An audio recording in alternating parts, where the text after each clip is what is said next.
Pimpin kami dalam malam ini kami beribadah kepada Tuhan. Tuhan sebagai Allah kami, pimpinlah semua jemaat-Mu yang mau belajar firman Tuhan, di mana Tuhan yang membuka hatinya, supaya mereka dapat mengerti setiap firman yang hamba-Mu akan menyampaikannya. Tanpa Engkau membuka hati jemaat-Mu, tak mungkin jemaat-Mu bisa mengerti setiap kehendak-Mu. Oleh kasih karunia-Mu yang menyertai jemaat-Mu, dan Tuhan berikanlah roh hikmat kepada mereka, supaya pada malam ini mereka dibuka hatinya untuk mendengar kebenaran firman Tuhan. Pimpin hamba-Mu penuh hikmat, sehingga hamba-Mu dapat mengatakan semua firman-Mu sesuai dengan kehendak. Urapin penuhi kuasa-Mu kepada hamba-Mu untuk menyampaikan firman-Mu pada malam ini. Kami serahkan semua kebaktian ini untuk belajar firman Tuhan di dalam nama Yesus Kristus. Amin. Silakan duduk semuanya. Salam semua jemaat dan kasih Tuhan. Puji Tuhan. Sebelum kita belajar kembali pada posisi Injil Lukas, saya memberikan tahu saudara, ini penting. Ini kan ada undangan. Kalau saudara ambil, jangan dibuang, ya, jangan dibuang, ya. Ini undangan, ya. Ini satu undangan untuk tinggal. Hadiah Yesus Kristus tahun 2015. Ini hadiah. Jadi jika saudara sudah dapat, saudara bisa bagi kepada keluarga saudara, teman saudara, ataupun ya famili saudara, agar nanti pada malam, pada pagi jam 10 pagi tanggal 25 Natal, semua bisa bondong-bondong datang di dalam acara kebaktian untuk memperingati yaitu kelahiran Yesus Kristus sebagai juru selamat kami yang hidup. Maka untuk itu penting sekali saudara, ya, jangan dibuang. Kemarin saya ambil di bawah lantai sudah 3 lembar, ya. Tapi saya hitung-hitung ini kertas ini, ya, tentu sangat berharga kalau saudara menghargainya, ya. Nanti saya mau tanya Jody, apakah kertas itu tukar uang atau tukar hadiah? Ya, tanya kan? Karena pegang hadiah dia. Kalau dia bilang tukar hadiah, saudara buang, nanti saudara nggak dapat. Karena hadiah cukup besar. Dari si Jody itu ambil dari Papua. Papua, satu orang gitu ya. Oke. Itu yang kita kembalikan, tolong disimpan dan disebarkan, ya. Mari hari ini kita akan belajar kembali kepada eksposisi Injil Lukas. Sebelum kita belajar, sekali lagi saya katakan bahwa saudara penting sekali saudara ikut eksposisi. Kenapa eksposisi? Kita akan khotbah sampai tahun depan mengenai menyelesaikan semua Injil Lukas. Jika saudara mengikuti semuanya, saudara akan dapat gambaran-gambaran daripada apa yang ditulis dengan Injil Lukas yang lebih dalam, dan Anda bisa melihat dengan view pandangan-pandangan Tuhan kepada kita dalam untuk menjalankan sebagai orang yang untuk orang yang ingin taat kepada Tuhan. Mari kita akan kembali hari ini di dalam Injil Lukas 4. Kita sambung ayat ke berapa? Saudara singa. Kita sambung ayat ke berapa? Ya, pintar. Ayat 14 sampai 30. Ayat 14 sampai yang ke 30. Saya baca ayat yang ke 14. Bagi yang laki-laki baca ayat 15. Bagi yang perempuan baca ayat yang ke 16. Begitu seterusnya, kita akan bagi masing-masing baca satu firman Tuhan. Dalam kuasa Roh, kembalilah Yesus ke Galilea. Dan tersiarlah kabar tentang dia di seluruh daerah itu.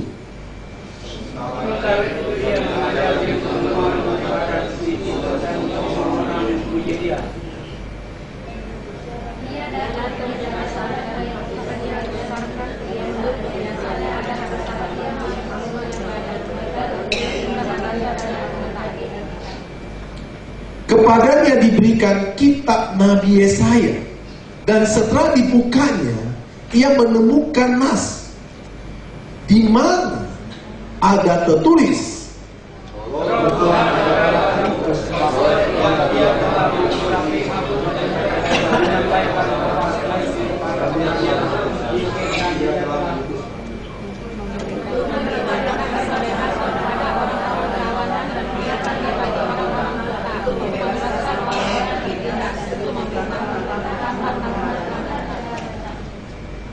kemudian ia menutup kitab itu, memberikannya kembali kepada pejabat, lalu duduk. Dan mata semua orang dalam rumah ibadah itu tertuju kepadanya.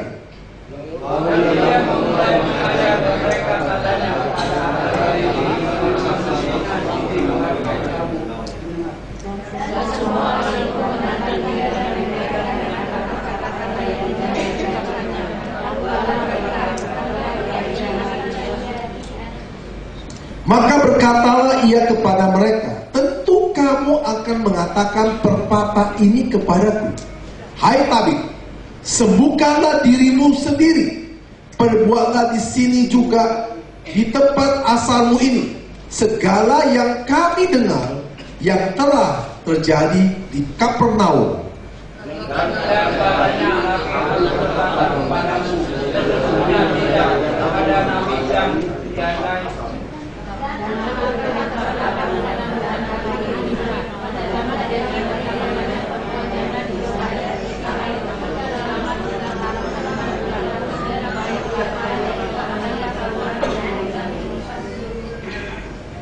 Tetapi Elia diutus bukan kepada salah seorang dari mereka, melainkan kepada seorang perempuan janda di Sarepta, di tanah Sidon.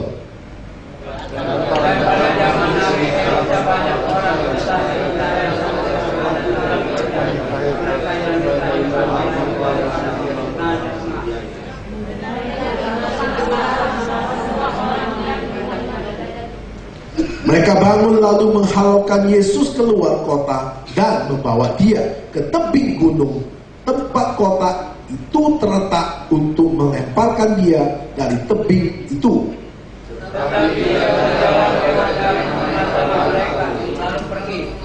Amin. Mari kita doa. Tuhan pimpin kami semua, dan Tuhan membuka hati kami semua, sehingga pada malam ini kami semua mengerti dengan firman yang kami dengar. Dan Tuhan urapin hamba-Mu untuk menyampaikannya. Dalam nama Yesus Kristus kami berdoa. Amin. Di dalam firman ini, pada Lukas 4 ayat 14-30, yaitu pertama kali Yesus mulai dalam pelayanan. Di sini Yesus mulai dalam pelayanannya. Pertama Yesus memulai pelayanannya ini, Yesus berkata bahwa ia datang untuk melayani, bukan untuk dilayani. Seperti apa yang ditulis oleh Matius 20 ayat 28. Mari kita membacanya.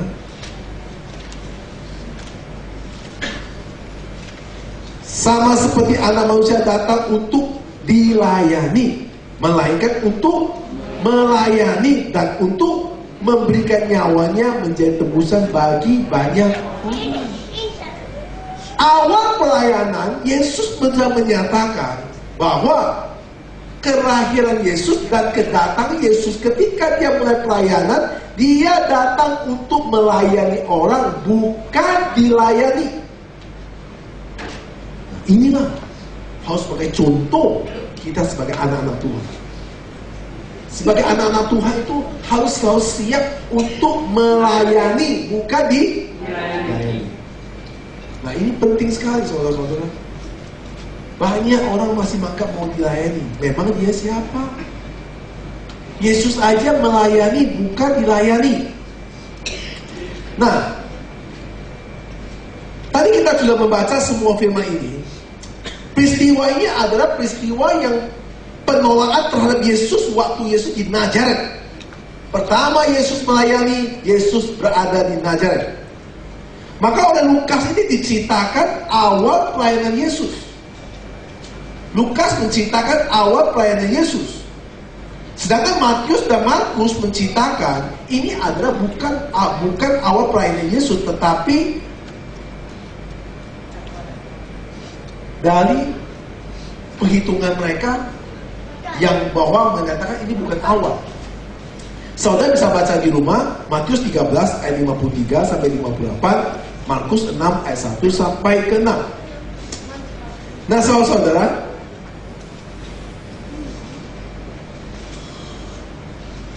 sekarang kita harus membahas dalam pelayanan Yesus.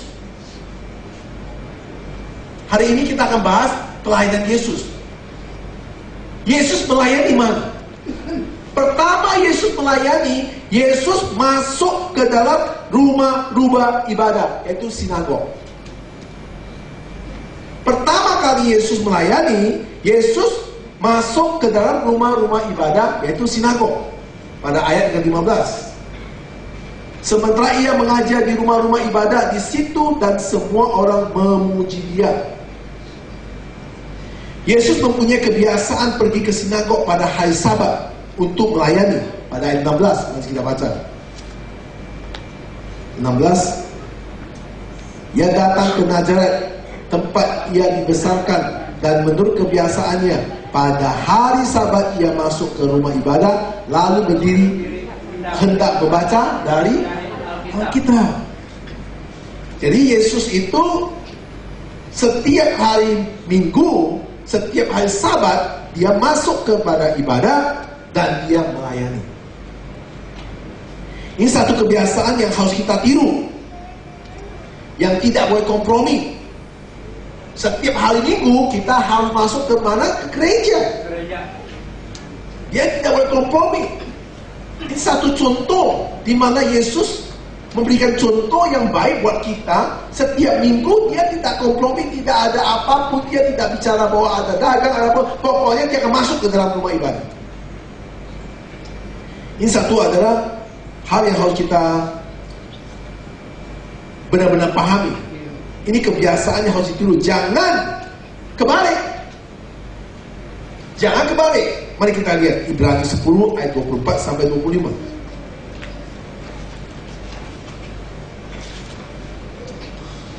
Marilah kita saling memperhatikan supaya kita saling mendorong dalam kasih dan dalam pekerjaan baik. Jangan kita menjauh diri dari pertemuan-pertemuan ibadah kita, seperti yang dibiasakan oleh beberapa orang. Tetapi mari kita saling menasehati dan semakin giat melakukan menjelang hari Tuhan yang mendekat. Nah, saudara-saudara, kalau saudara sudah membaca di mana bahwa Yesus sendiri kebanyakan dia punya waktu adalah melayani, dan di dalam bait Allah, yaitu di dalam gereja, yaitu di dalam sinagog. Kenapa Yesus berpusat ke gereja? Kenapa Yesus berpusat ke gereja? Ini penting. Banyak orang sekarang itu tidak berpusat ke gereja, lebih pusat kepada konser, lebih besar berapa persekutuan, pertemuan-pertemuan. Kalau kita lihat dari pengawalan daripada pelayanan Yesus, Yesus pertama kali melayani itu adalah gereja. Maka pentingnya gereja. Kenapa ibadah kita begitu banyak? Hari Selasa, hari Jumat, ya, hari Minggu. Sebenarnya nggak cukup. Kalau bisa kita bikin Senin sampai Minggu ibadah. Kalau bisa. Cuma takutnya nggak ada yang datang, gitu aja. Saya sih mau aja kok tiap hari Senin sampai Minggu. Takutnya nggak ada yang datang. Nah, ini adalah berpusat kepada satu gereja. Kita sebagai umat Allah harus mempunyai fokus kepada satu gereja. Orang yang tidak berfokus gereja, itu dia tidak dapat satu pemahaman yang sama. Gereja itu, kita ini harus punya satu gereja, yaitu gereja pusat, gereja yang kita untuk setiap minggu datang. Bukan kita sebagai orang yang sekarang ini punya gereja jalan-jalan. Saya nggak bisa pahami. Saya pertama kali bertobat, saya hanya pernah pergi ke satu gereja sampai pendetanya meninggal. Saya nggak pernah pindah-pindah gereja. Tapi kok zaman sekarang saya sangat tidak bisa pahami sampai sekarang.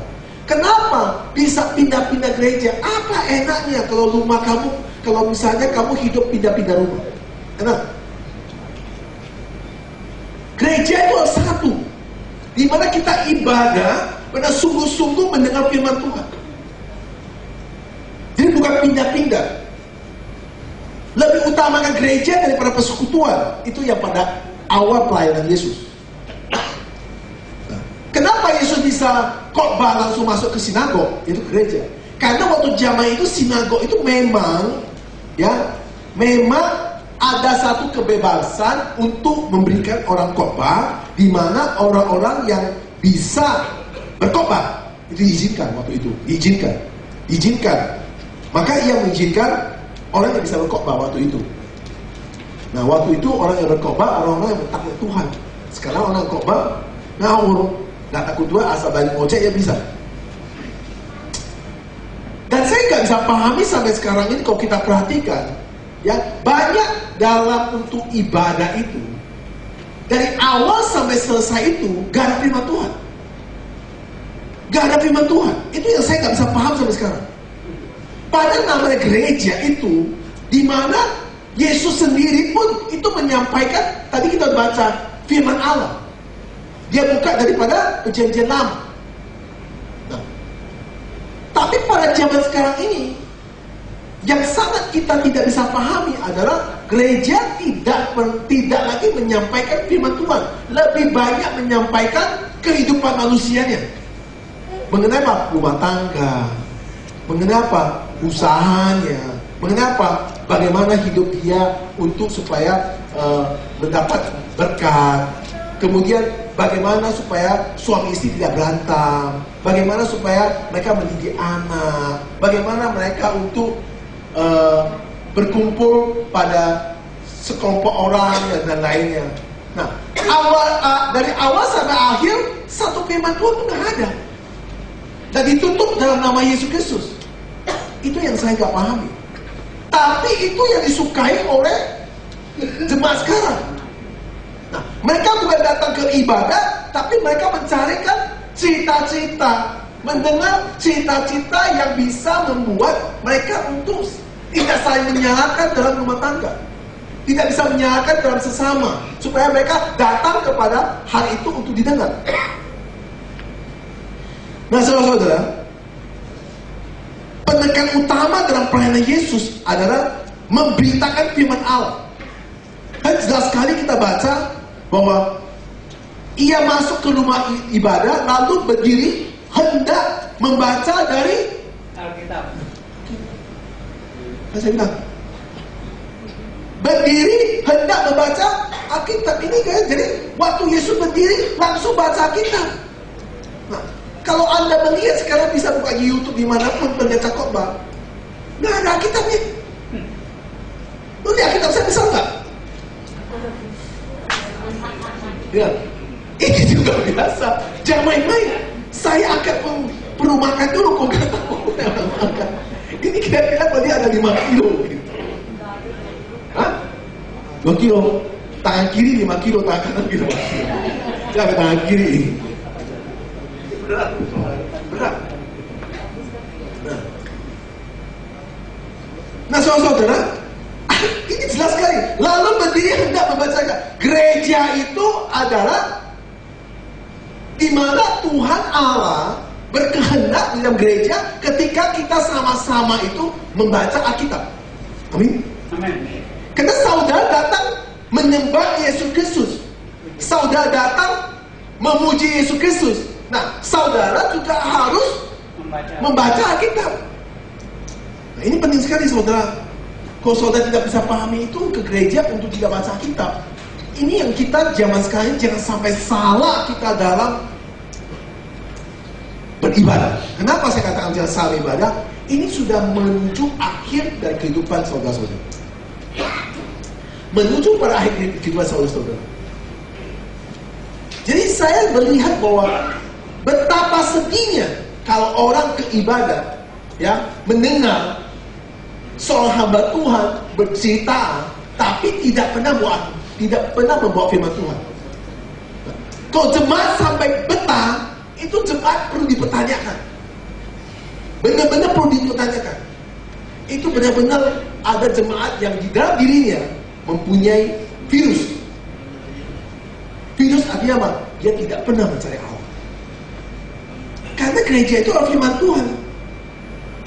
Kalau kita melihat dalam kita melayani Tuhan, kita harus sangat menekankan, yaitu apa? Firman Allah.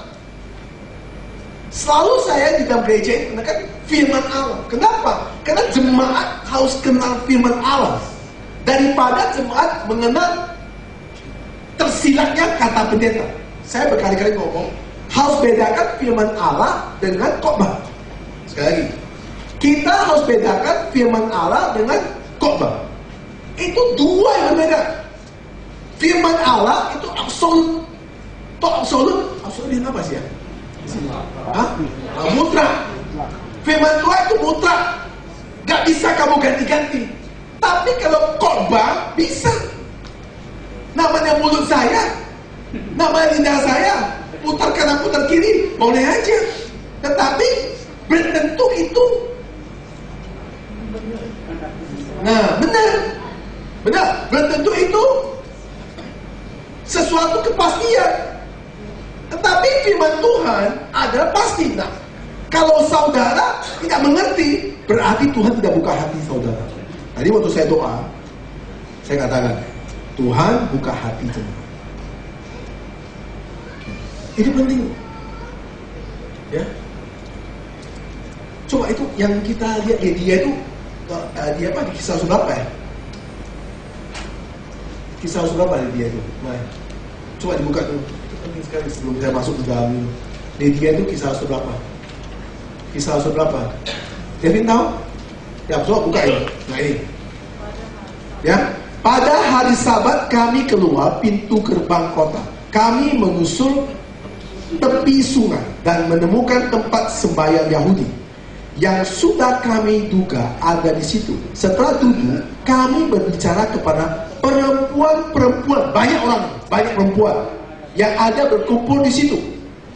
Seorang dari perempuan-perempuan itu yang bernama Lydia turut mendengarkan. Ia seorang penjual kain ungu dari kota Tiatira yang beribadah kepada Allah.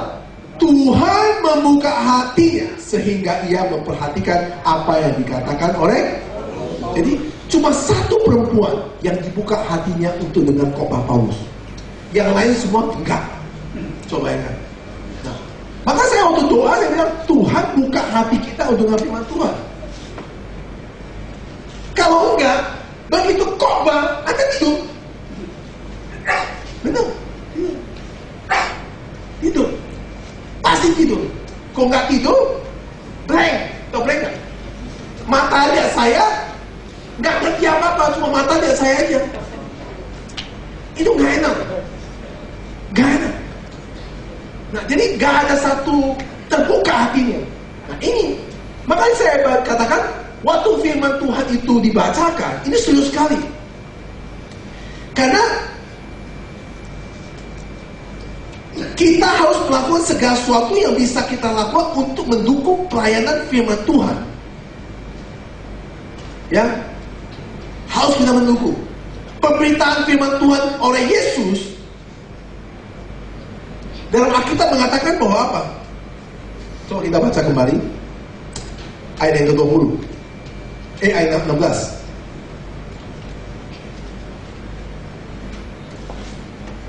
Lalu ia berdiri hendak membaca dari Alkitab. Lalu ia berdiri. Berarti apa? Nah, semestinya waktu baca Alkitab saudara berdiri. Benar. Berarti kita berdiri, berarti kita benar-benar menghargai, benar-benar percaya bahwa firman itu mutlak. Di sini ini luar biasa. Firman Tuhan udah baca masih bisa kalau upil. Itu benar kurang ajar. Hah? Kalau upil dan firman Tuhan baca masih kayak gini. Kayak orang gitu loh. Ya. Itu benar luar biasa. Nah, ini. Lalu berdiri hendak membaca dari Alkitab. Ayat berikutnya. Ayat yang ke-20, ayat 20. Kemudian ia menutup kitab itu, memberikannya kembali kepada pejabat, lalu duduk. Dan mata semua orang dalam rumah ibadah itu tertuju kepada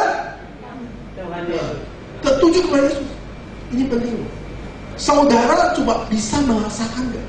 Waktu kamu datang itu, ketika kalau kamu itu serius, benar-benar waktu kamu menghargai firman Tuhan itu dengan menjunjung firman Tuhan dengan tinggi, Anda berdiri dan Anda baca dengan agung, kemudian Anda duduk, mata Anda pasti akan tertuju kepada pengkhotbah. Kenapa? Karena serius. Nah, waktu kita baca firman Tuhan, Anda juga ogah-ogah, ya. Kemudian nggak mau dengar, baca juga gini-gini, goyang-goyang, ya. Saya percaya begitu saya khotbah langsung bilang, tidur langsung tidur. Kenapa? Karena tidak fokus. Ya. Ini benar. Nah, apalagi sekarang siapa yang kita tak ibadah tadi nggak mandi, udahlah. Ya. Yang duduk sebelah kita itu, aduh, itu harus ada kewasapan. Kenapa? Yang muak bau, dia angkat tangan bawa ketiak, ya. Dia gerak wanginya keluar. Itu adalah suatu wasapan. Nah, bisa juga dia kuat. Kenapa? Karena dia sama wanginya. Bisa juga dia muntah-muntah. Kenapa? Karena kerasukan. Gak bisa ngedengar khotbah aku. Blank semua. Hilang semua wanginya. Ayo kita kembali. Ini memang kebiasaan saat berdiri menunjukkan sikap hormat pada firman Tuhan. Berkhotbah biasanya duduk. Berkhotbah biasanya dilakukan dengan duduk. Coba kita lihat bandingkan dengan Kisah Rasul 16 ayat 13.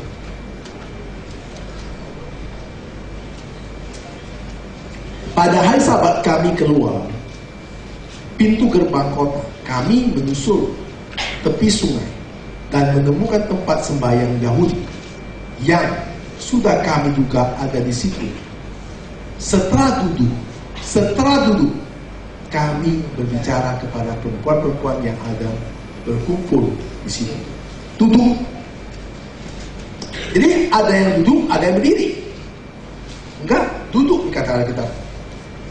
Kalau yang berdiri ada juga. Kita lihat Kisah Rasul 13 ayat 16. Maka bangkitlah Paulus yang memberi isyarat dengan tangannya, lalu berkata, hai orang-orang Israel, dan kamu yang takut akan Allah, dengarkanlah. Maka bangkitlah. Orang bangkit berdiri semua. Bangkit semua. Sikap duduk atau berdiri ini tidak mutlak, nggak penting.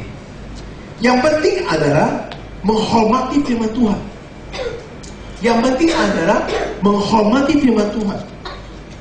Anda mau duduk, Anda berdiri, itu sebenarnya nggak penting. Kalau orang tua mau duduk, tapi menjunjung tinggi firman Tuhan itu sangat penting. Saya katakan bahwa kalau saudara mengantuk atau saudara waktu baca firman Tuhan saudara ngobrol, itu tambah cilaka. Waktu baca firman Tuhan saudara itu tidak fokus, saudara ngomong. Tadi sebelum ibadah sudah ngobrol, lagi ibadah masih ngobrol. Memang kamu di sini ngobrol sih, ngobrol aja. Ya. Ngomong masalah rumah, ngomong masalah itu semua di ngobrol. Nah, itu gak fokus. Sehingga hatimu gak dibuka oleh Tuhan. Sehingga hari ini kamu gak dapat apa-apa. Kamu gak dapat apa-apa. Jadi, atau waktu kita khotbah kita membiarkan suasana ribut. Saya pernah ngomong waktu khotbah, saya bilang, anak ribut saya marah. Ada orang gak suka. Kenapa? Memang gak bisa. Khotbah itu gak boleh ribut. Harus tenang. Kenapa? Kita buka hati kita untuk mendengar hal-hal penting dari Tuhan. inti-inti firman Tuhan harus kita dapat. Kenapa saya kok kalau ibadah jam 1, jam kedua beda? Jam pertama saya jarang bikin lucu-lucu, jam kedua saya bikin lucu-lucu. Karena ngantuk semua datang. Datang semua berat-berat. Semua bawa ton. Bawa lucu sih kan. Hahaha ketawa. Udah apa ngomong? Gak tahu, ketawa doang. Makanya kasihan dia bilang. Kalau kita serius, kita dapat pesan-pesannya. Pesan-pesannya apa? Kita dapat. Karena ketika waktu kita belum masuk dalam firman Tuhan, kita kan doa. Kita minta Tuhan pimpin, kita minta Tuhan buka hati. Waktu sebelum kita doa, Anda sudah mengangkat tangan, sudah memuji Tuhan. Nah, berarti kita undang hadirat Tuhan di tengah-tengah kita. Betul? Nah, maka itu sangat penting Anda fokus. Supaya Anda dapat pesan-pesan, message-message dari Tuhan, Anda dapat itu firman Tuhan. Perkataan khotbah saya lebih penting firman Tuhan yang kamu dapat. Khotbah saya hanya untuk mentersilatkan perkataan-perkataan itu dalam kehidupan manusiawinya. Itu tidak begitu kuat. Tetapi firman Tuhan itu mutlak. Anda dapat, Anda pesan. Sehingga Anda pulang dari ibadah setiap kali, Anda dapat berkat. Berkatnya bukan uang, tetapi apa? Firman Allah. Itu penting. Saya dulu begitu. Saya nggak mau tahu pendeta mau cari apa. Tapi waktu dia pesan pertama itu apa? Itu firman Tuhan. Waktu dia buka firman Tuhan, saya baca. Saya benar sungguh-sungguh bacanya. Sehingga itulah memberkati saya. Perkataan lucu saya, setelah besok, saya percaya kamu lupa. Tapi firman Tuhan, ketika kamu dapat pesan, sampai kamu tua, tetap ada dalam hatimu. Itu firman Tuhan, tajamnya seperti itu. Nah saudara-saudara, pada ayat yang ke-18 sampai 19,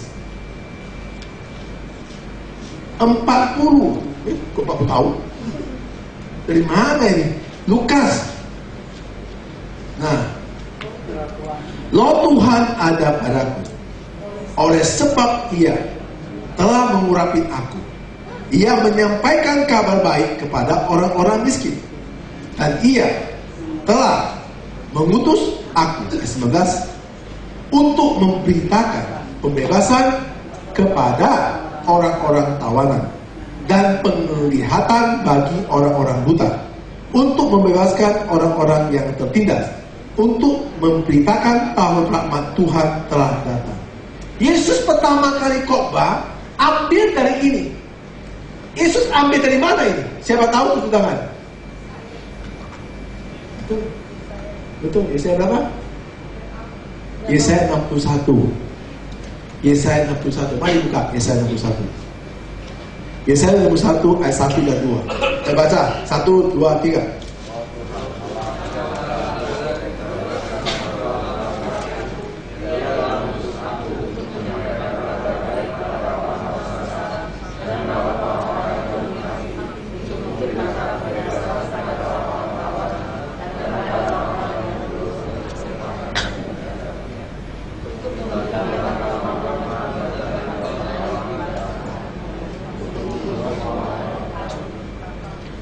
Yesus tidak ambil kemana-mana.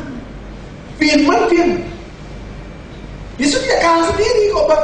Maka saya bilang, betapa anehnya sekarang pendeta khotbah dengan karangan sendiri.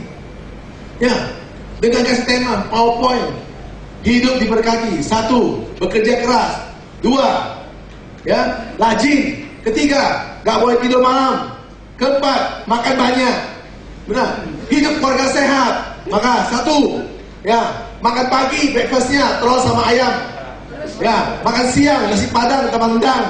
Malam jangan makan banyak buah supaya gak kolesterol. Itu yang sehat. Itu khotbah atau seminar sih kesehatan? Saya kemarin sama Ayu lihat di TV, ya, pendeta khotbah. Saya lihat ini khotbah atau seminar kesehatan. Ya, pendeta gizi. Saya nggak bisa imagine, maksudnya nggak bisa bayangkan. Kok gereja itu dibikin main-main. Pendeta gizi, pendeta untuk apa? Untuk merukunkan keluarga. Akhirnya kasih PowerPoint.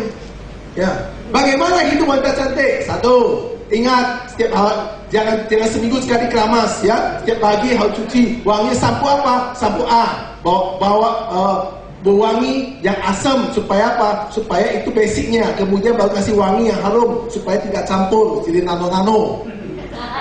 Ya gitu. Jadi akhirnya jemaat amin. Yang lucu waktu Kenny khotbah jemaat masih bisa amin. Ini yang gendeng yang mana? Nah, ini kenyataan loh sekarang ini. Cuma Anda lihat TV khotbah itu. Nah, Yesus waktu khotbah pertama pun dia tidak ngomong loh. Semua dibaca selesai, waktu tutup naskahnya langsung jemaat dia buka kitab Yesaya, dia baca kitab Yesaya. Waktu dia baca, semua orang itu sudah mengenal kitab Yesaya, karena itu semua orang-orang Yahudi, orang Israel sudah pernah baca kitab Yesaya. Dia nggak keluar kemana-mana. Firman. Yesus nggak ngomong haleluya, haleluya. Itu pendeta kayak sekarang, haleluya. Puji Tuhan. Kayak pendeta sekarang. Yesus enggak. Dia tegak berdiri dan dia berkata, Roh Tuhan ada pada. Dia ngomongnya jelas kok. Ini firman Allah. Nggak ada haleluya, puji Tuhan. Ya, puji Tuhan, puji Tuhan, puji Tuhan. Diberkati. Saya lihat pendeta khotbah lagi di YouTube, ya. Dia ngomong diberkati. Padahal dia nggak pernah diberkati. Tapi halo, senang orang pulang. Nah, ini yang gendengnya mana saya nggak tahu. Nggak boleh gereja kayak itu. Gereja itu sangat serius. Di mana seriusnya? Waktu kita belajar di dalam Injil Lukas mengatakan Yesus waktu khotbah dia membaca kitab Yesaya. Dia bisa kitab Yesaya 1 dan 2. Nah, jelas sekali waktu itu dia baca mengenai orang miskin, tawanan, orang buta, orang tertindas, juga pembebasan, penglihatan, dan membebaskan. Ini jelas sekali arti dan rohani, bukan jasmani. Yesus gak mensinggung bahwa, hei orang miskin, hei orang enggak. Yesus bicara rohani. Masih ingat ya? Ya? Kalau kita melihat begini, bahwa waktu Yesus pertama kali melayan, Yohanes Pembaptis sudah ditangkap, di penjara. Tapi Yesus tidak bicara bagaimana supaya dia terlepas dari penjara. Mari saudara berdoa. Yohanes Pembaptis ada teman saudara saya. Ya, mari kita berdoa supaya dia terlepas dari belenggu dari penjara daripada Raja Herodes. Kita doakan, buka hati Raja doain. Jamaah itu, kata sekarang begitu kan? Benar? Jamaah itu begitu. Mari kita saudara kita doa. Teman kita lagi kesakitan. Mari kita main doa. Tuhan jamaah kita ini. Akhirnya saudara juga, wah ada ya. Kemarin di sini yang lantai kedua, saya kaget tuh. Wah, saya kaget tuh. Hantu mana saya bilang tuh. Itu lantai berapa? Lantai 28 itu waktu kita lihat itu kalau jam kita ibadat, nanti kok saudara dengar. Itu ada suara, wah. Wah, bencis monyet sama King Kong bicara. Saya nggak tahu bahasa apa itu.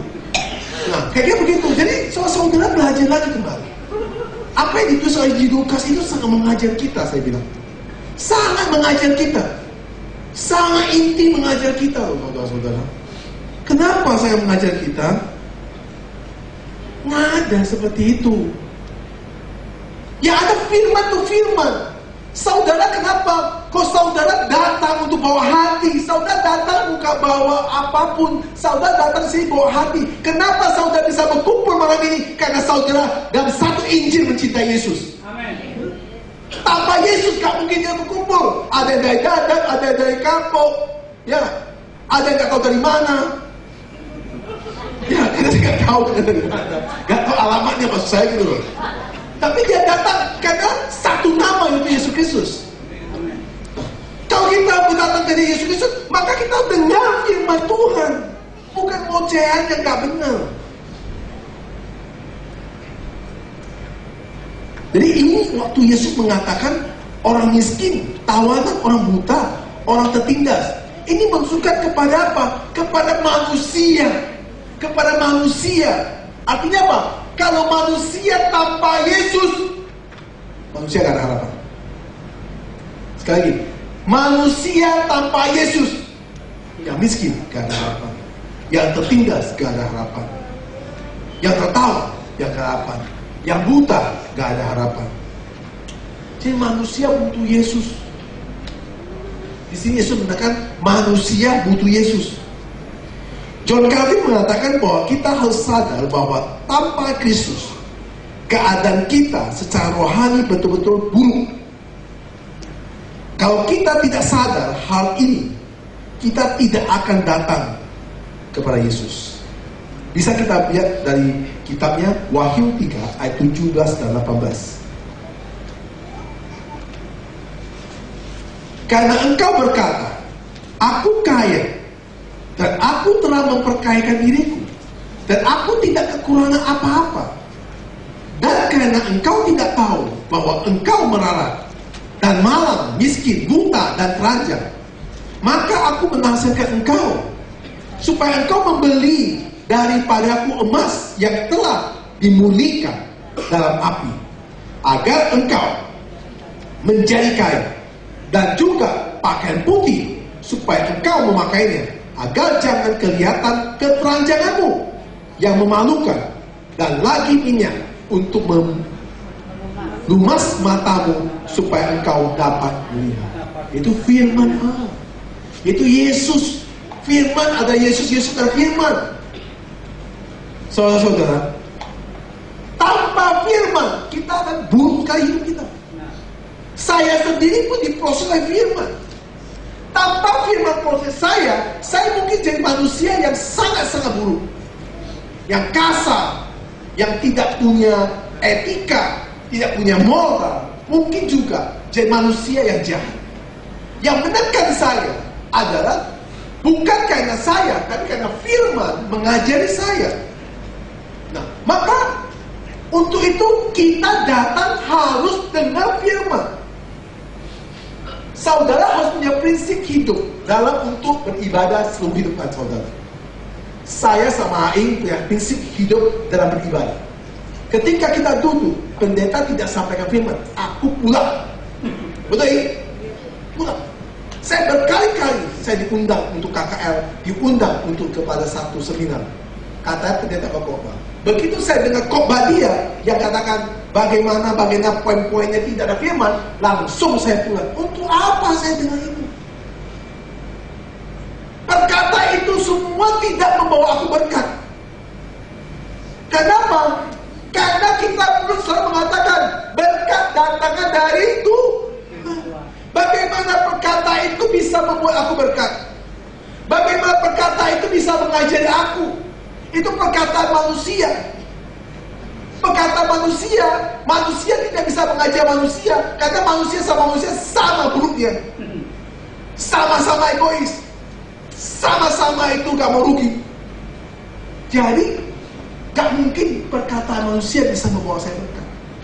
Untuk itu saya gak mau habis waktu saya untuk mendengar kata manusia, karena saya mau datang kepada Yesus. Yesuslah yang bisa membawa hidup saya. Yesuslah yang bisa berikan berkat. Tanpa Yesus hidup saya buruk. Tanpa Yesus hidup saya sama istri saya pasti buruk.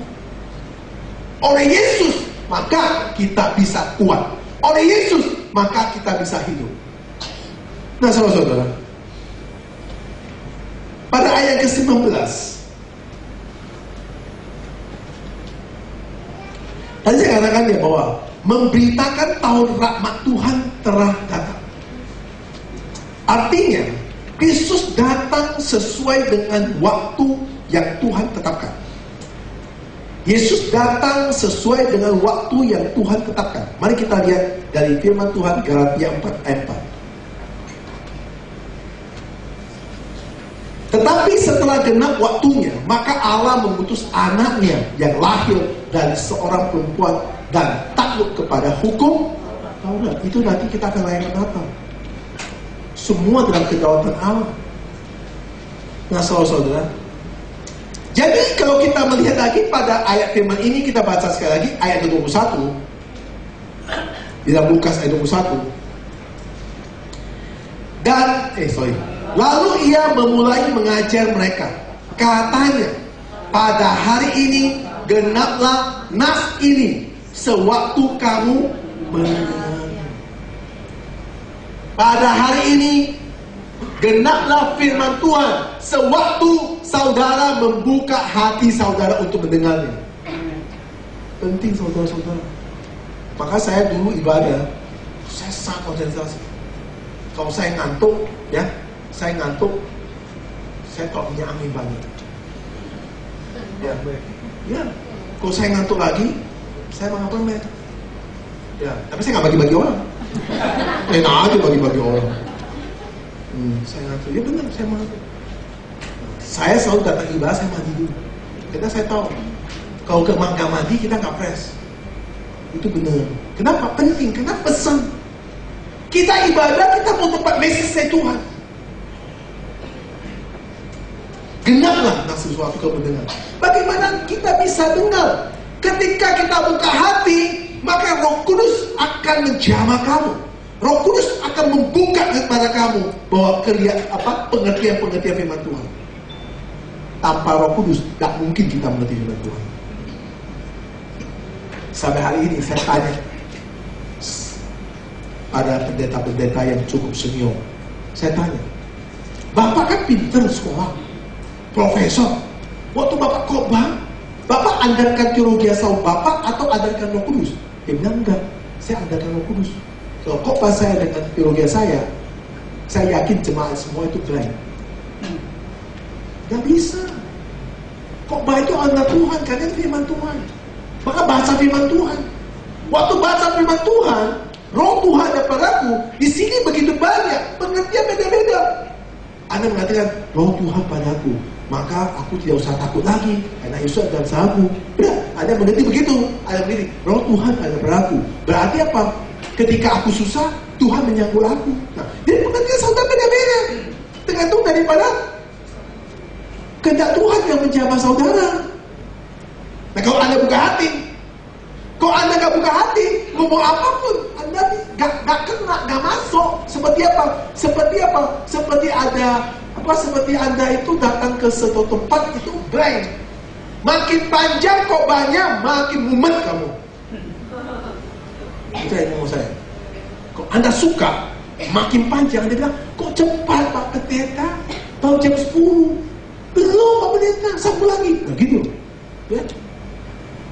Kalau Anda suka dengar orang nyanyi, kok suaranya bagus, Anda kok cepat, tabung, kebetulan udah. Ini begitu. Jadi kau suka itu kena. Kau nggak suka, 15 menit aja, pantatmu tuh kayak putus jarum. 15 tak kuat. Nah, coba kita kembali. Jadi dalam kata-kata ini yang dimasukkan pada hari ini genaplah nas ini sewaktu kamu mendengarnya. Ini kata-kata yang dimasukkan adalah ada satu Mesia digambarkan. Ya, adalah apa? Yesus sendiri.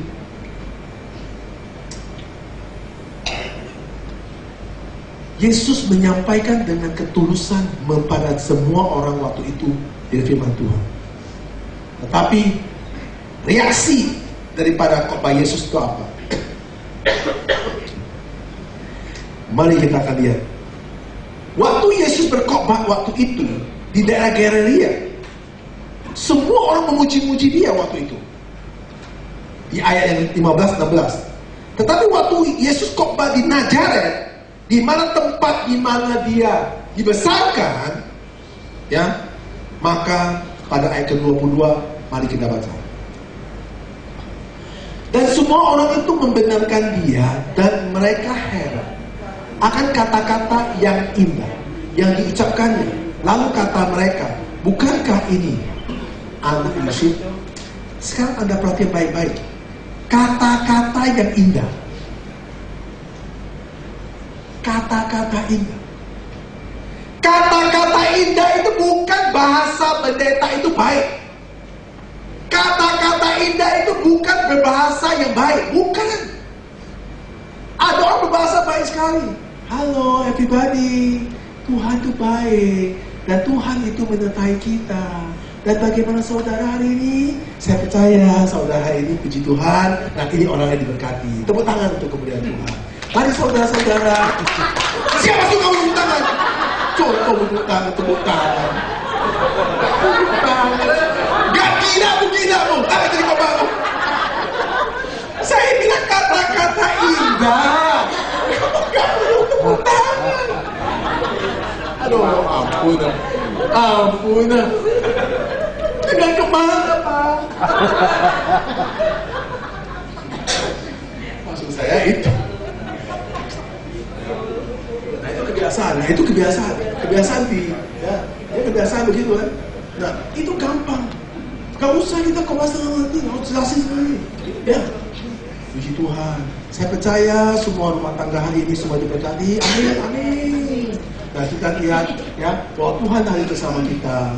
Dan hari ini kita lihat, nah, tinggalnya bapak ini sekarang berkacamata, matanya begitu indah, wajahnya cerah, hatinya begitu ceria. Puji Tuhan, dia senang kan? Melihat istrinya begitu bercantik dan mereka saling mengasihi. Betapa indahnya semua mengasihi sini. Dan kita percaya, kita katakan semua angkat tangan, mari kita katakan semua. Kita katakan semua kita diberkati, semua kita diberkati. Pulang miskin semua.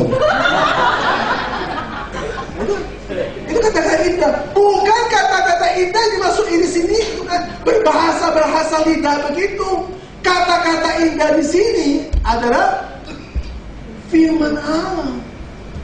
Betapa indahnya firman Allah yang kita tidak bisa pahami dengan pikiran kita kata Roh Kudus. Kata-kata yang belum pernah kita dengar, yang belum kita berbahasa dengan manusia, itu bahasa Allah. Ini kata indah.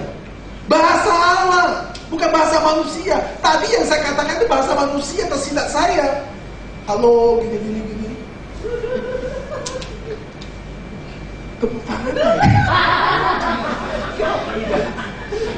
Guys, tepuk tangan ke depan nih. Nanti, itu tepuk tangan itu masuk ke sini. Supaya tepuk tangan lagi.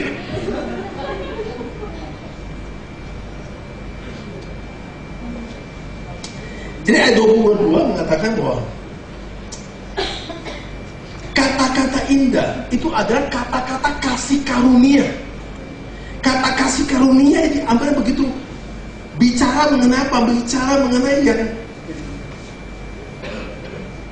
tidak seperti Taurat yang punya judgment. Bicara mengenai kata yang penuh dengan kasih. Waktu Yesus berkhotbah dengan kata kasihnya begitu strong, begitu kuat ke dalam kita. Bukan Taurat yang di-judge 1, 2, 3. Anda jangan begini, jangan begini. Jadi sehingga kita tidak bisa berkutik. Nah, waktu Yesus khotbah, seakan-akan itu menggenapi Taurat dengan cara begitu menseringkan kepada semua mereka dengan cara kasih yang begitu menarik katanya, yaitu firman Tuhan. Yang membuat mereka kagum dan merasa heran bahwa yang diucapkan itu begitu indah.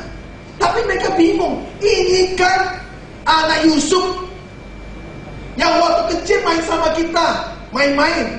Kok dia bisa berkata-kata seperti itu dari mana?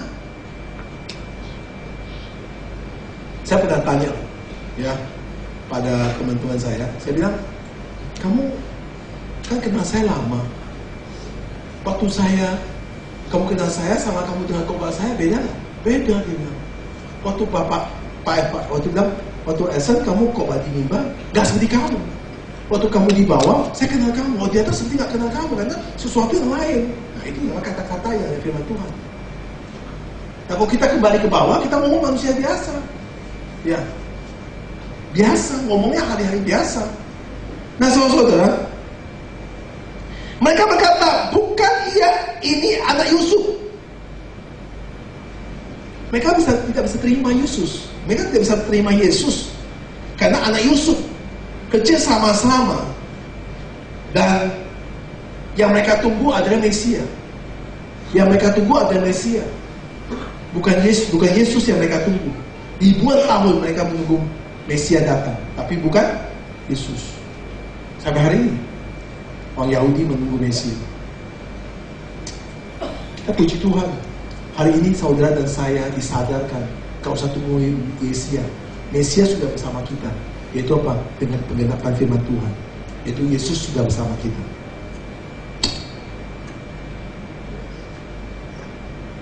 Saya ada ini ya, jangan kamu ikut.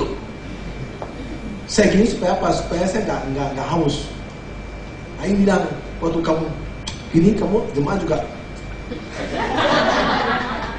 Aing ngomong sampai gitu. Saya pikir betul juga ya. Saya supaya nggak haus.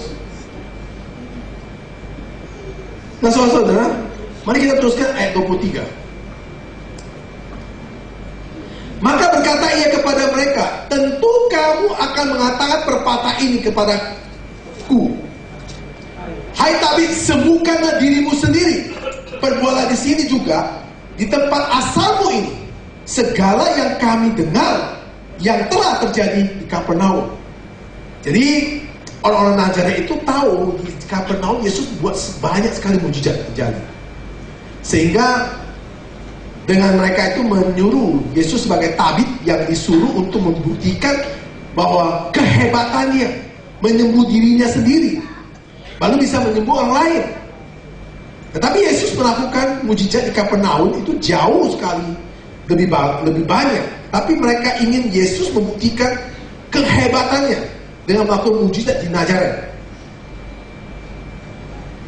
Tetapi Yesus menangkapi semua itu bukan dengan menuruti keinginan mereka akan mujizat, tetapi menyikat mereka dengan keras. Waktu di Nazaret, Yesus tidak melakukan banyak mujizat, sehingga Yesus menyikat mereka dengan keras, ataupun berkata dengan kata agak sedikit kasar. Tapi memang sampai hari ini saya juga akui, kalau pendeta yang bisa jadi David Copperfield itu paling laku. Satu pendeta yang bisa mempunyai satu keahlian dalam bentuk kesembuhan itu paling laku daripada pendeta yang menyampaikan firman Tuhan. Orang tidak mau dengan firman Tuhan. Orang mau itu adalah take. Orang mau diberi. Orang nggak mau memberi. Sekali lagi, orang adalah mau diberi, tidak mau memberi. Saudara lebih suka memberi atau diberi? Halo? Diberi atau memberi? Memberi. Cek. Puluhan tahun itu, puluhan bulan ini turun berapa persen ya? Kita lebih suka itu menerima daripada memberi. Wajar. Jarang orang itu memberi kalau tidak ada kuasa Tuhan yang menyertai dia. Kalau Tuhan tidak menyertai orang itu, Tuhan tidak membuka hati orang itu, dan orang itu tidak pernah mencintai Yesus, nggak mungkin dia bisa memberi. Nggak mungkin dia bisa memberi. Orang mencintai Yesus bisa memberi. Kalau orang mencintai manusia, yang benar-benar dia cintai diri sendiri, dia mau menerima. Maka waktu Yesus, dia nggak bisa. Jadi orang-orang Nazaret tidak bisa lihat Yesus adalah Mesia, nggak bisa lihat. Mereka tetap menganggap Yesus adalah teman dia. Nggak bisa bedakan. Nggak bisa bedakan. Saudara, nggak bisa bedakan. Maka Yesus sangat keras sekali mengatakan pada mereka pada ayat 24. Dan katanya lagi, aku berkata kepadamu, sesungguhnya tidak ada nabi yang dihargai di tempat asalnya. Yesus mengatakan bahwa di mana tempat lahir dia tidak dihargai. Tapi implikasinya menunjukkan bahwa karena Yesus mau mereka menghormati Tuhan, tapi mereka tidak menghormati Tuhan. Karena maka Yesus mengatakan nabi tidak dihargai pada tempat asalnya. Ya.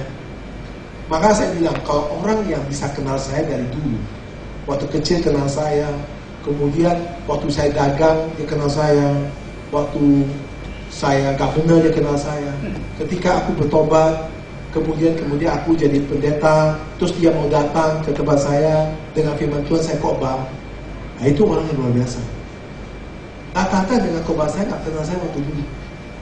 Siapa di sini kenal saya waktu saya kecil? Nggak ada. Ya. Siapa di sini kenal saya waktu saya dagang? Nggak ada. Siapa di sini pernah ditipu saya? Nggak ada. Ya. Pernah dibohongi Elsa, pernah dikerjain Elsa, pernah Elsa khotbah dia dengan duduk depan dan dia catat Alkitab dan semua dia catat. Wah, itu luar biasa. Ada orang kayak gitu? Jarang. Nggak ada. Coba kamu cek seluruh Jakarta pendeta. Ya, lu tanya dia, Pak, mau tanya teman Anda yang dulu sama lu main-main, Bapak khotbah dia depan nggak? Kalau ada pun itu sudah mau ngeok, udah. Dia cuma harap mujizat terjadi. Nggak ada. Manusia ada komplain. Manusia. Kamu bagaimana mungkin jadi pendeta? Dari mana? Ya. Dasar brengsek ini orang ini. Pura-pura aja. Pendeta, saya tahu dia. Dagang nggak bisa dagang lagi, dia ganti profesi ya. Dagang nggak bisa dagang lagi. Sudah sepi dagang kan? Sudah sepi. Sekarang keadaan sepi ya. Ya pura-pura jadi pendeta kan tahu ya. Pura-pura bertobat. Kan kita begitu. Saya untung saya bilang bersyukur. Ya. Bukan keadaan waktu saya sakit, bukan keadaan saya bangkrut, saya jadi pendeta. Untung saya. Keadaan kaya raya jadi pendeta. Itu yang luar biasa. Ya, keadaan kaya raya jadi pendeta. Kok seandainya saya itu bangkrut, pasti cerita habis-habisan. Pasti cerita habis-habisan. Pasti di mana-mana dihujat habis-habisan. Pasti. Ya. Orang gak bangkrut cerita bangkrut, apalagi kalau jadi pendeta, aduh. Habis-habisan. Itu gak tahu diri. Ya. Ya, gak ada orang dibohongin, makanya jemaah dibohongin. Ya bisa ngomong itu, bisa. Tepuk tangan coba, tepuk tangan lagi. Tepuk tangan lagi. Ini gak mau tepuk tangan, tadi mau tepuk tangan. Bahasa-bahasa baik tepuk tangan. Ini agak sedikit asli mau tepuk tangan. Tadi kalau ini tepuk tangan, nah Anda benar, luar biasa itu berarti tobat tuh. Kita teruskan lagi ya. Lihat ini baik-baik. Lihat baik-baik ini. Ya, Yesus waktu ngomong kata ini, Yesus sedih sekali. Yesus ngomong kata ini sedih sekali. Ada sedih apa? Maka Yesus memberikan contoh kepada mereka dengan firman Tuhan ayat 25 sampai yang 27. Yesus berkata, contohnya Yesus katakan, aku berkata kepadamu. Karena Yesus sedih sekali melihat bahwa mereka itu tidak menerima Yesus sebagai Mesia.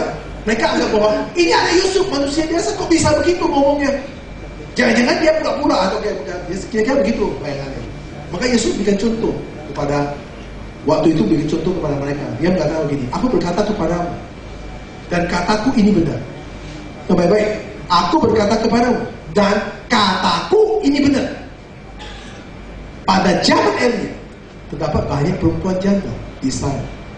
Ketika langit tertutup selama 3 tahun dan 6 bulan, dan ketika bahaya kelaparan yang hebat menimpa seluruh negeri. Coba kita lihat, ya. Yesus memberikan contoh Elia dan janda Safat. Ya. Elia, kemarin saya ada khotbah mengenai Elia dan janda Safat. Sekali lagi kamu coba ulangi, lihat pada 1 Raja 18 ayat 1.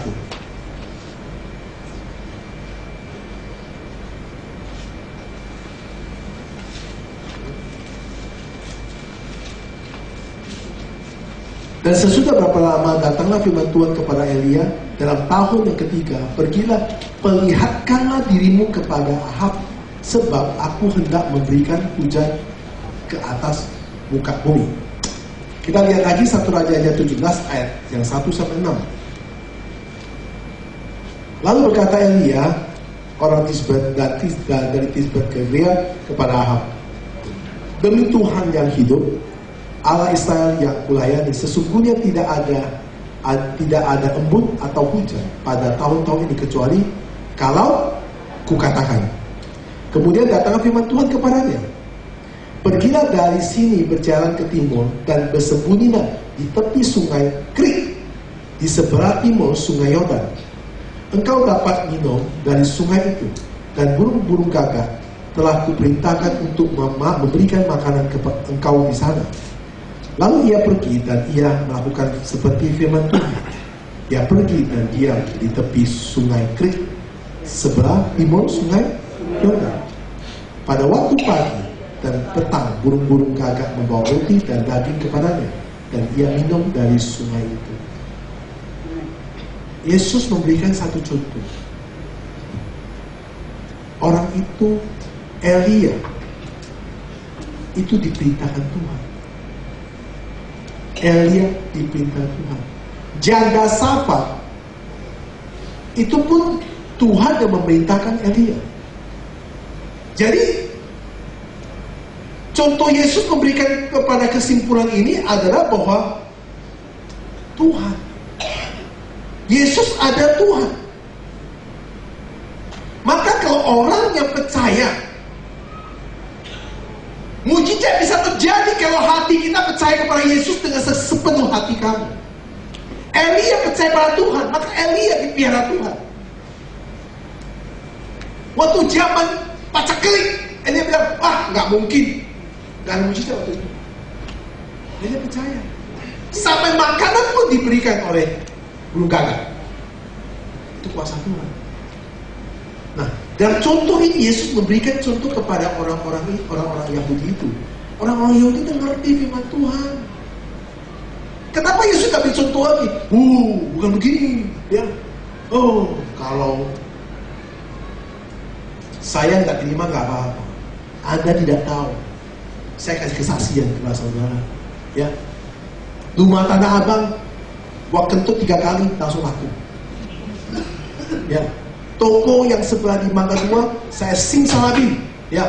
Saya kepek-kepek, langsung barangnya habis semua di lapak orang. Kayak begitu, kesaksian dia, Anda nggak tahu, saya punya kuasa luar biasa. Begitu banyak orang-orang yang jatuh rumah sakit mau ICU, saya tumbang-tumbang semua. Benar? Nah, kesaksian ini yang, apakah Yesus perlu ngomong seperti itu? Waktu dia diremehkan, waktu dia tidak terima oleh orang Nazaret dengan apa yang dia katakan, Yesus perlu nggak membuktikan diri ada Mesia? Zaman sekarang ya, kalau tidak menyampaikan firman Tuhan yang baik, maka zaman sekarang pendeta-pendeta selalu suka membicarakan biografi dia. Saya adalah asenta, istri saya Aing, anak saya 2, ya, kerjaan saya apa-apa. Kalau saya pendetanya itu betul Pak. Memang gua mau tahu. Nah dia, memangnya penting gua tahu. Pak, khotbah itu gak usah sama saya. Anda mau dari mana? Cerita firman Tuhan. Benar? Baik, terus kemudian Anda tahu bahwa saya ke rumah sakit sana, saya doakan, jemaat itu udah hampir stadium 4, kemudian saya doakan, ternyata tidak mujizat terjadi, Tuhan berkuasa, maka orang itu macam-macam keluar, akhirnya orang itu loncat-loncat kalian gilang gitu loh, loncat-loncat gilang, ya, loncat gilang. Jadi Tuhan, Anda lihat mujizat terjadi, tapi Anda nggak tanya dia, setelah loncat keluar, 3 bulan mati itu Anda nggak tanya. Anda lupa tanya, Anda dia Nah, itu artinya memblow up untuk menceritakan diri. Apa pantas Yesus menceritakan diri dia bahwa dia adalah Yesus, dia adalah Tuhan, dia adalah Mesia? Perlu nggak Yesus cerita itu? Nggak perlu. Makanya saya bilang, kalau hatimu ada Yesus, Anda nggak perlu lagu lagi, nggak perlu membuktikan pada orang bahwa Anda itu selamat. Nggak mungkin, sudah pasti selamat. Gak pernah bukti kepada orang ini, begini loh, ada ngomong saya itu apa? Gak mungkin. Nah, contoh kedua, Yesus bicara Elisa. Mari kita baca ayat 27. Ayat 26 udah baca belum ya? Belum ya? Mari kita baca dulu. Nah, tetapi Elia diutus bukan kepada salah seorang dari mereka, melainkan kepada seorang perempuan janda di Safat di tanah Sidon. Yesus menceritakan bahwa janda Safat itu percaya Tuhan, maka janda itu diberkati. Kenapa? Janda itu punya tepung dan minyak nggak habis-habis, benar? Karena janda itu percaya Tuhan. Nah, mereka nggak percaya, maka mereka nggak melakukan mujizat. Mereka nggak percaya Yesus adalah Tuhan. Nah, betapa sukarnya, sekali lagi, betapa sukarnya Anda percaya Yesus. Anda semua kita mau lihat mujizat baru percaya. Ini, kalau kita percaya Yesus tanpa ada mujizat, maka hari ini kamu diberkati.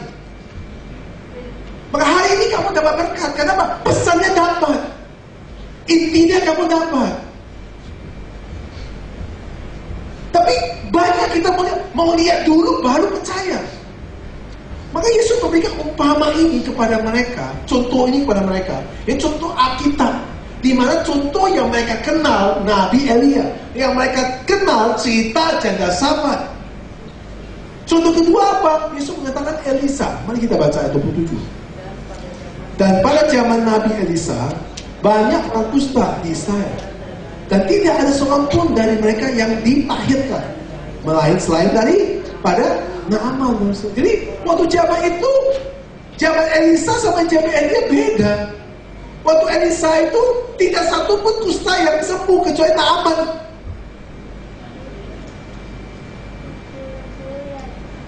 Waktu saya pernah khotbah Naaman sembuh. Sudah apa? Naaman sembuh didoakan Elisa, atau Naaman sembuh pergi coba sendiri? Atau Naaman sembuh bukan karena Elisa doa. Hai Naaman, aku sembuhkan kau. Naaman mau begitu, tapi Elisa bilang, pergi kamu di sungai Yordan, cukup 7 kali sendiri. Gila, kenyataannya seperti itu. Inilah yang bicara bahwa kalau kita selalu ibadah dengan firman Tuhan, maka kita dapat faith-nya. Kita dapat iman yang kuat. Dan iman yang kuat, iman yang teguh dari pendengaran kita. Kalau kita tidak selalu dengar cerita dongeng, bagaimana iman kita bisa kuat? Matikan TV kamu. Kau cerita poin-poin mengenai apa? Kehidupan. Begitu TV ngomong firman Tuhan, Anda perhatikan baik-baik. Walaupun Anda nggak ngerti, doa. Itu sangat berguna buat saudara. Karena itu intinya antara kita dengan Tuhan. Gak ada gunanya manusia, gak ada gunanya. Manusia itu sama manusia itu hentang benci. Tahu-tahu nih, banyak masalah. Masalah besar. Ya, mereka bilang, 后垮我后家，这人知面不知心。Nggak ngerti ya? Ya udah, nggak usah. Itu nggak usah tepuk tangan. Jangan tepuk tangan, tepuk kaki aja sudah. 知人知面不知心。Apa artinya 知人知面不知心？ Tahu lah, jadi. Nah, dia apa? Nah, tahu orang, tahu muka, nggak tahu hati. Dia namanya 知人知面不知心。后垮我后家，itu bahasa Hokkien-nya. Bahasa Indonesia, tahu muka, ya, tahu orangnya, tapi nggak tahu hatinya. Tepuk tangan. Gila lagi. Jangan itu bukan firman Tuhan yang kita tepuk tangan. Nah kan itu. Berarti kamu ngantuk. Saya bilang kan, kok banget ya serius. Tapi matanya ngantuk. Tepuk tangan. Aduh lucu ya teman sini. Yang lucu bukan saudara saya lucu, ibarat yang lucu. Oke, kita teruskan ya.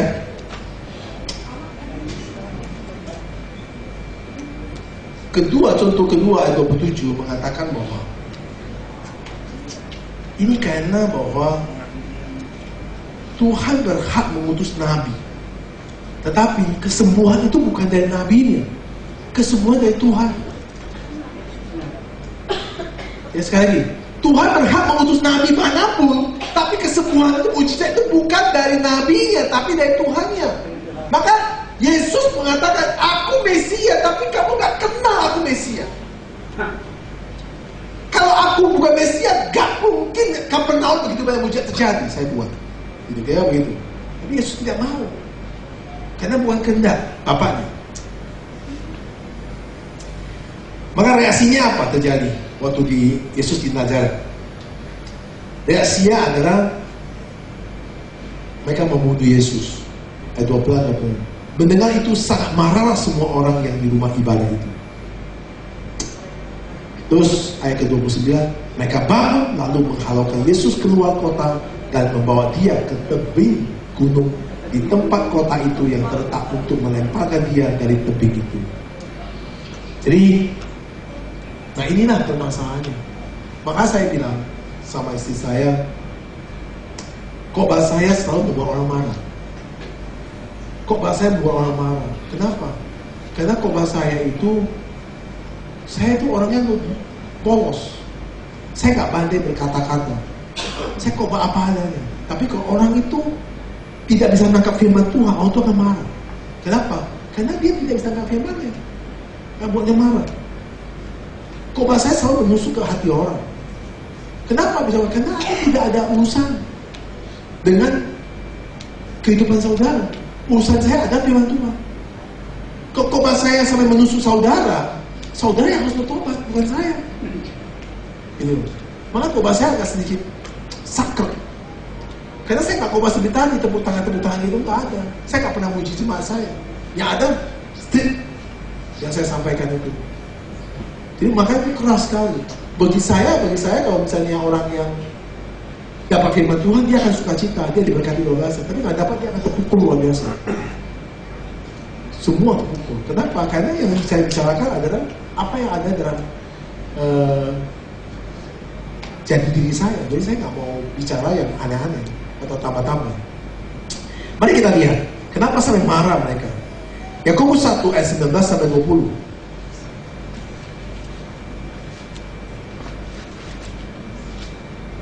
Hai saudara-saudara yang kukasihi, ingatlah hal ini. Setiap orang hendak cepat untuk mendengar, tetapi lambat untuk berkata-kata, dan juga lambat untuk marah.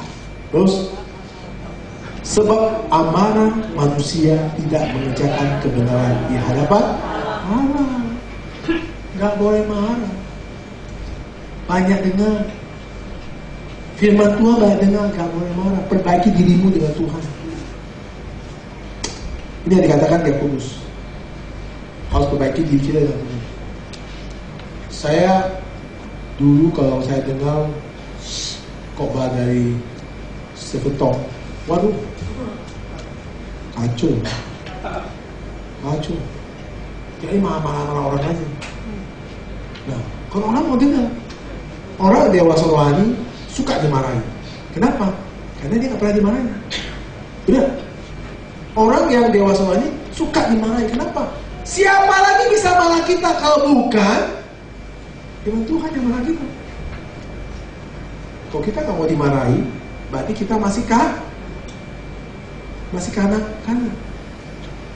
Anak suka dimarahi nggak? Saya berkali kalau kita dimarahi, puji Tuhan. Saudara, kita tidak ada dari itu bahwa lebih banyak mendengar daripada banyak berkata-kata. Amarah manusia tidak mengerjakan kebenaran di hadapan Allah. Kemarahan manusia tidak mengerjakan kebenaran firman Tuhan. Kemarahan manusia.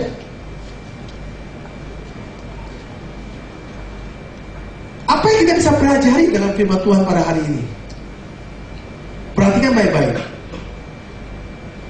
Yang kita pelajari pada hari ini, firman Tuhan mengatakan bahwa jaga sikap saudara terhadap pemberitaan firman Tuhan.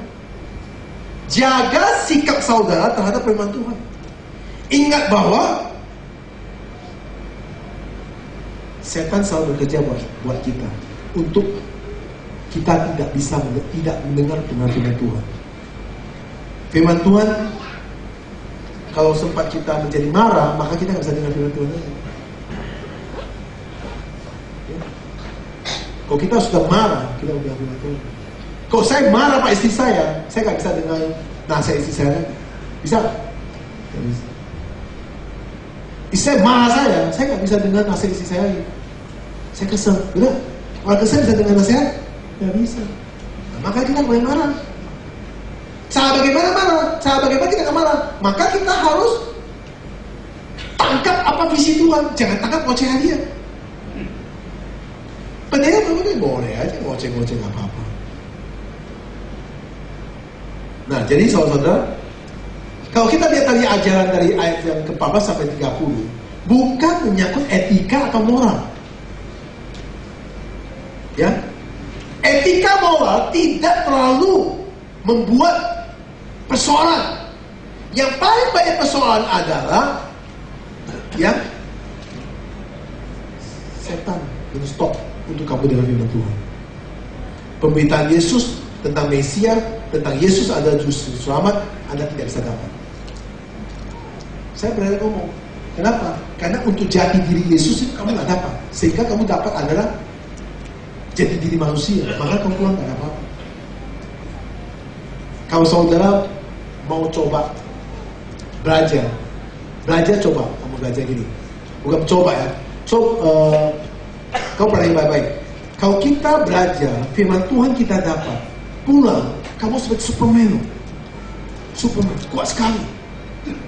Karena ada satu kekuatan yang kamu dapat di dalam pikiran kamu, diubah oleh Tuhan, diubah dari sesuatu yang lemah jadi kuat, yang diubah dari sesuatu yang tidak mengerti. Akhirnya Anda bisa menerima keadaan apapun dalam hidup Anda. Anda menjadi satu orang punya energi.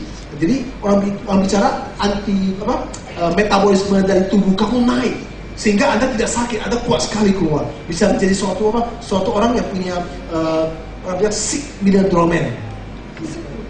Jadi tenaga Anda punya kekuatan yang luar biasa. Kenapa? Mata Anda pun punya sinar seperti elang Raja Wali yang punya cahaya yang terang tinggi. Kenapa? Karena Yesus sudah bersama kamu. Firman Tuhan bersama kamu. Ini penting sekali. Anda tidak merasa tua. Anda firman Tuhan. Kenapa? Karena ada satu powerful, bukan vitamin, bukan herbal, tapi firman Tuhan masuk ke dalam hidup saudara. Karena waktu pemberitaan Anda dapat, waktu di khotbah Anda dapat, intinya Anda dapat, pulang Anda sukacita. Anda langsung ganti sama tangan isinya. Hari ini ku rasa bahagia bertemu bersama hambaku Tuhan Yesus. Gitu loh. Jadi Anda bahagia bersama istri Anda, pulang dengan sukacita, bersiul, ya, bahkan di kamar pulang berdoa. Tapi kalau misalnya Anda marah pada pendeta, Anda pulang, dia istri Anda, istri salah ngomong lagi, suami salah ngomong, bertengkar, saya marah, saya patah dia. Benar. Ini benar-benar nggak bisa main-main. Kenapa?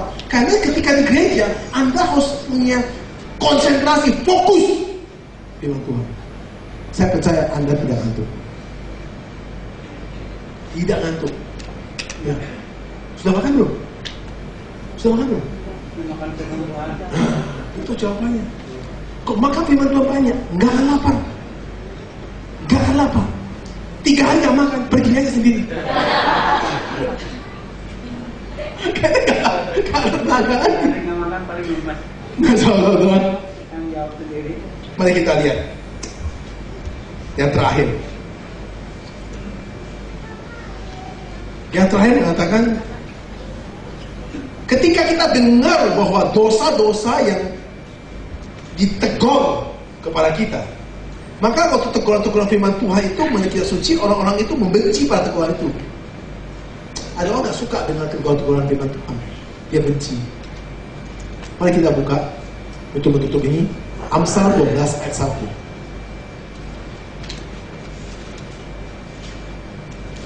Baca bersama-sama. Siapa mencintai pendidikan, mencintai pengetahuan. Tetapi siapa yang membenci teguran adalah dumuk. Siapa yang membenci teguran adalah, coba ngomong, siapa yang membenci ditegur adalah dumuk. Kalau orang yang nggak mau dididik, orang yang nggak mau ditegur, berarti dia itu dumuk. Kita buka satu lagi ya. Amsal 15 ayat yang ke-12.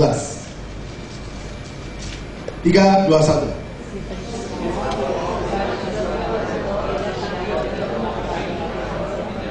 Si pecomot tidak suka ditegur orang, dia tidak mau pergi kepada orang bijak, karena dia tidak mau ditegur, dia tidak mau dengar yang kebenaran, dia tidak mau dengar kata-kata bijak. Amsal 15 ayat 32. Kita baca bersama-sama. Siapa mengabaikan didikan, membuang dirinya sendiri. Tetapi siapa yang mendengar teguran, memperoleh akal budi. Nah, coba baca ini. Siapa mengamai didikan, membuangkan dirinya sendiri. Tetapi siapa yang mendengar teguran, memperoleh akal. Kita dididik firman Tuhan, kita nggak mau dengar. Maka kita buang diri kita ke God, buang diri kita hancur. Tapi siapa yang mau dengar ditegur oleh firman, oleh Tuhan, maka dia memperoleh akal budi, dapat hikmah. Terakhir, Amsal 17 ayat 10. Kita baca bersama-sama.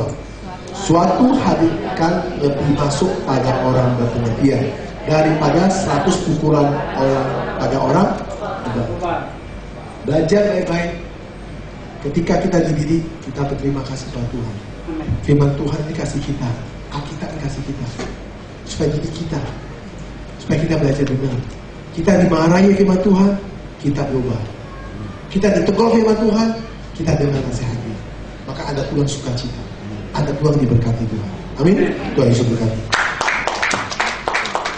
Di kerajaan surga, malam ini kami sudah belajar firman Tuhan pada Lukas yang 4 ayat 14 sampai 30. Oleh firman Tuhan telah mengajar kami tentang kebenaran-kebenarannya. Pimpinlah para umatmu yang mendengar firman Tuhan, berkati mereka penuh kasih sayang Tuhan yang berlimpah pada hidup mereka. Di mana firman Tuhan yang telah menegur kami, ataupun firman Tuhan telah mengajar kami dalam kebenaran, supaya kami dapat pesan-pesan Tuhan yang beritahukan kepada kami pada hari ini. Berkatilah semua umatmu, mereka mendapat pesan dari Tuhan, sehingga mereka pulang dengan sukacita dan pulang dengan diberkati Tuhan. Mereka selalu penuh dengan kekuatan yang Tuhan berikan pada hidup mereka, menjadi bangkit dan hidup baru, mempunyai semangat untuk terus memuliakan Tuhan, bersemangat terus menjunjung tinggi nama Tuhan Yesus Kristus. Sertai semua umatmu. Hamba-Mu sudah menyampaikan firman ini. Kiranya Tuhan yang memberkati umatmu, penuh kasih sayang mereka, sehingga berlimpah dan hidup mereka selalu diberkati Tuhan. Dalam nama Yesus Kristus kami berdoa. Amin.